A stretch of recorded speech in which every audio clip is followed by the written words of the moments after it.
G'day. Today I've got a short video for you today about this GWBasic game called PCman. It's quite obviously a PACMAN clone.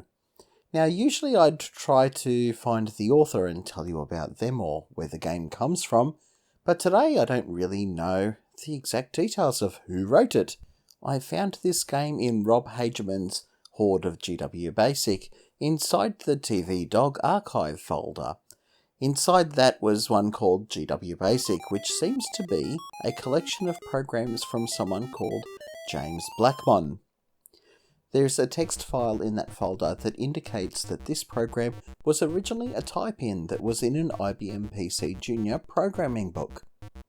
I've had a look around the internet to see if I could find the book, but I have come up with nothing so far. If you happen to know which book this came from, I'd love to hear it in the comments below.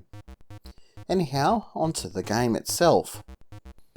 Being a PACMAN clone, it pretty much does all the things that you'd expect.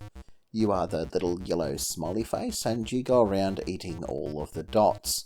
And you get chased by one of a number of ghosts. These guys will move sort of semi-randomly in your general direction. And if they catch you, you're dead. Unless, of course, you eat one of the power pellets, in which case the ghosts change colour, and you can chase them down and eat them. Periodically, you'll also find this note symbol that you can eat for bonus points. The maze also features the warp tunnels that allow you to cross from one side of the screen to the other. Of course, none of this is really remarkable for a PACMAN clone. These are the kinds of things you'd expect to find. This program also gets some of the smaller details correct, such as the controls and sound. The standard keyboard controls are basically just the arrow keys, which you can actually press before you reach a corner, much like the real PACMAN game. This allows you to get around the corners a little bit easier. There is also joystick support, but I don't have an appropriate joystick to try out with this, although I suppose I could have just tried my gamepad. Up till now, I've been showing you the game running in its CGA colour mode, but it also supports MDA black and white mode, which looks like this. The aspect ratio of the maze has been squished vertically quite a bit because of the 80-column characters, but otherwise is a pretty accurate representation of what you'd see on a CGA card, just with no colour. I've been playing this game on Marty PC, which accurately emulates an early IBM machine. I've been using it with the GWBasic interpreter, which actually shows just how well this is being coded.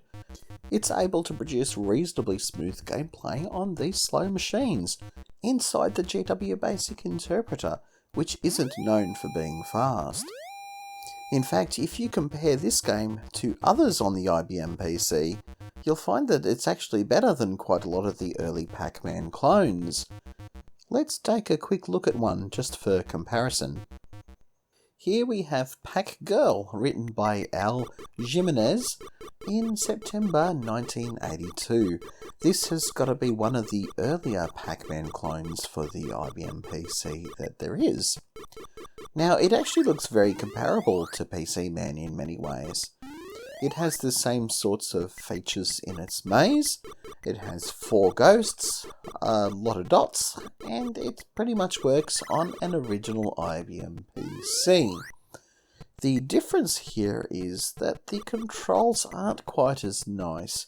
You have to hit the arrow key at just the right moment to go around a corner. This makes it a lot harder to navigate some parts of the maze. This definitely got me caught by the ghosts a few times, when I should have been able to escape. The only other things lacking would be a little bit of a splash of colour, and maybe a bit better sound, but these things aren't really too bad here. My suspicion is that this game was also written in BASIC, but was compiled with BASCOM, the Microsoft compiler for BASIC on the IBM PC. Coming back to PCman, while it is a pretty good implementation of PACMAN, It is probably not the best one on the early IBM PC. There are clearly versions of PACMAN that have far better graphics and better controls and sound as well, but I haven't seen a better one written in BASIC, that's for sure. One weakness that I did see was that PCman does not have very good timing on a faster machine. So if you're using a 286 or faster, the game's timing sort of goes a little bit out of whack depending on what's going on. When you're not eating dots, things go exceptionally fast, and when you are eating dots, it slows down to a more reasonable pace. I think it would be relatively easy to fix by adding a timing loop just to make things a little bit more consistent. If you're looking to try out PCman for yourself, I'll put a link to it in the description below. You won't be able to read the source code from the Git repository, unfortunately, because it's in the gwbasic token format. You will have to load it into an interpreter to read it. That's pretty much everything I'd like to tell you about PCman. So I'll thank you for watching, and I'll catch you next time.